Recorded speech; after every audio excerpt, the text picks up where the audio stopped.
Welcome to my YouTube channel Ramesh online. AP ఉద్యోగులు మరియు పెన్షనర్ల pending బిల్లులు చెల్లింపులపై మరో గుడ్ న్యూస్. 29% ఐఆర్ సిఎస్తో ముగిసిన చర్చలు అనే హెడ్లైన్తో ఉన్నటువంటి వీడియోని అయితే మనం చూస్తున్నాం. చూసే ముందుగా ఫ్రెండ్స్ ఎవరైనా ఇంకా మన ఛానల్ని సబ్స్క్రైబ్ చేసుకోకపోతే వెంటనే సబ్స్క్రైబ్ చేసుకోండి. అదేవిధంగా వీడియో మీకు నచ్చినట్లయితే ఒక లైక్ చేయండి. ఇక విషయానికి వచ్చినట్లయితే ఏపీ ఉద్యోగుల పెండింగ్ బిల్లులు చెల్లింపులపై మరో good news. Andhra Pradesh chief సెక్రటరీతో JAC చర్చలు. ఏపీ ప్రభుత్వం ఉద్యోగుల సమస్యలపై దృష్టి సారించాలి. పీఆర్సీ చైర్మన్ని వెంటనే నియమించాలి. పెండింగ్లో ఉన్న డిఏలు మంజూరు చేయాలి. ఇవి ఆంధ్రప్రదేశ్ చీఫ్ సెక్రటరీతో ఏపీ జేఏసీ నేతల చర్చలు. గత ప్రభుత్వ కాలంలో ఉద్యోగ ఉపాధ్యాయులు ఎంతో ఇబ్బంది పడ్డారని, 25,000 కోట్ల రూపాయల బకాయిలు పెండింగ్లో ఉన్నాయని, కూటమి ప్రభుత్వం ఏర్పడినాక రాష్ట్రంలోని పరిస్థితులు, ఇబ్బందుల మీద అవగాహనతో ఉద్యోగ ఉపాధ్యాయ సంఘాల పరంగా పూర్తిగా సహకరించామని, కానీ 9 నెలలు దాటినా కూడా ఉద్యోగుల సమస్యలన్నీ ఎక్కడికక్కడే ఉన్నాయని ఈరోజు రాష్ట్ర సచివాలయంలోని వెలగపూడి రాష్ట్ర సచివాలయంలో ఆంధ్రప్రదేశ్ రాష్ట్ర ప్రభుత్వ chief secretary Shri K Vijayanand IAS గారిని కలిసిన ఏపీ జేఏసీ నేతలు తెలిపారు.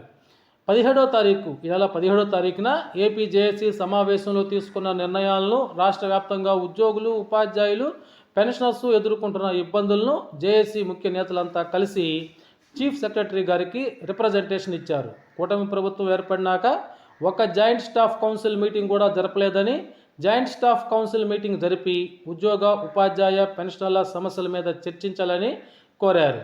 2023 నుంచి పీఆర్సీ కమిటీ చైర్మన్ను నియమించాలని, కానీ ఇంతవరకు పీఆర్సీ కమిటీ చైర్మన్ నియమించకపోవటం ఉద్యోగుల్లో ఆందోళన గురి చేస్తుందని, రాష్ట్ర ప్రభుత్వం పీఆర్సీ కమిటీ చైర్మన్ను నియమించాలని కోరారు.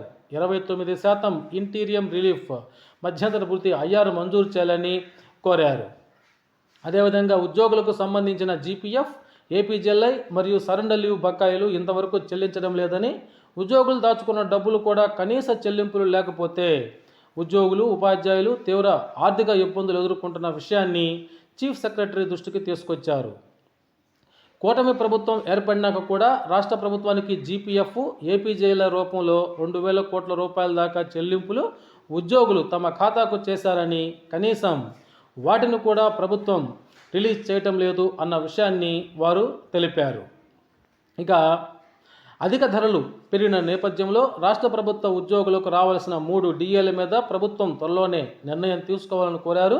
ప్రభుత్వం ఉద్యోగుల మీద, వారి డిమాండ్ల మీద దృష్టి సారించాలని, పదవీ విరమణ చేస్తున్న ఉద్యోగులకు కూడా కనీసమైనటువంటి చెల్లింపులు జరగడం లేదని తెలిపారు. ఈ విధంగా తెలిపిన నేపథ్యంలో త్వరలోనే జాయింట్ స్టాఫ్ కౌన్సిల్ సమావేశాన్ని ఏర్పాటు చేసి ఉద్యోగులకు సంబంధించినటువంటి ఆర్థిక అంశాల మీద చెల్లింపులు చేస్తామని ఏపీ జేఏసీ నేతలతో Andhra Pradesh chief secretary Vijayanand గారైతే JAC నేతలకు తెలియజేయడం జరిగింది.